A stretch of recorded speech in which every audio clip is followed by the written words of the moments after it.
Your relationship with your grandfather and fishing, what did that mean to you, not only with your own development, but just what the act of fishing with your grandfather was like?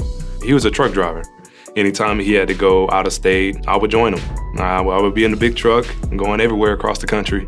He seen an opportunity to develop a healthy hobby into my life. So he seen the opportunity for fishing and I loved it. And because I loved it, he pushed the agenda pretty often. Anytime I wanted to go, we're going. When you need a moment to center yourself and you happen to think about fishing, what's a fish tale with your grandfather that always brings you back to a moment of inner peace? He had a knack. I tell this to my dad all the time. He had a knack for making things awkward in a way of when you're riding with him, he'll just randomly fart, right? I didn't think you were gonna go there, but yeah, he'll randomly fart and just look at you like this, and and those are the kind of memories that kind of stick with you forever because you don't forget. He had a message. He wanted to get a message across to you in a number of different ways, it seems. Right. Maier leans into this one and rips it at Reggie Begelton. Touchdown, Calgary Stampeders. Oh, the always reliable Reggie Begelton.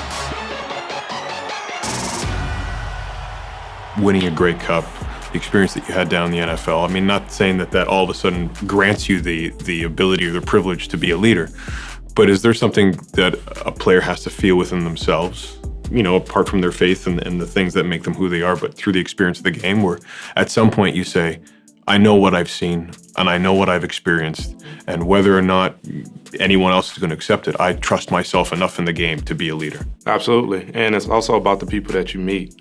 I was blessed to be in the same locker room with Aaron Rodgers.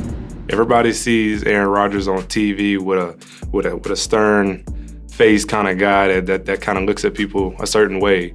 Aaron Rodgers is the type of person that the second he steps foot into that facility, he's there to play football and he's there to be an elite, a winner. We're not here for the highlight. We're not here for the media and everything like here. We're here to win. That's one of those things that I try to bring here as I go into my career is express gratitude every morning. Your days are not promised. This is truly a blessing to be here. This is a blessing to be able to still play a kid's game. We are playing a kid's game. We are getting paid to play a kid's game. Do you think that Jake needed to hear some of that message, or did you feel like by design that you wanted to share some of that experience with him? Not saying he's not a competitor, not saying that he doesn't have his own experiences, but it seemed to me that you, who you are, your leadership, and how you portray yourself through the game really mattered to him. It does. A lot of people don't know, and I'm pretty sure nobody knows, but we had a group of guys. It was me, Jake, and Mark, and Jake and I did a discipleship for 2 years. Markin joined us last year. We pretty much had our therapy sessions to help us understand that there's more than you waking up and just going to play football every day. When you're on the field with Jake, have you come to a point where some quarterbacks it's a look, some quarterbacks it's kind of unspoken, it's just audible words? How would you describe that connection between you and Jake on the field? It really is a look, but it's typically a look after we make the plays because we're both the type of people that we're locked in.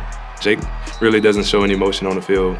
I don't show too much emotion between plays on the field, but when we're coming off the field, we make a play and everything like that. We'll look at each other, tap each other on the head, and it's like, that's my guy.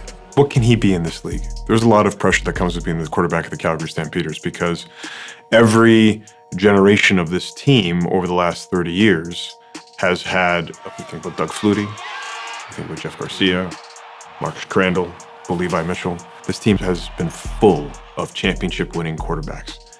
Can Jake Maier be a championship-winning quarterback? I truly believe it. He has the work ethic. He has the determination. We just have to give him the right pieces and put him in the right place. And I truly believe that Jake is the next guy to be able to do it.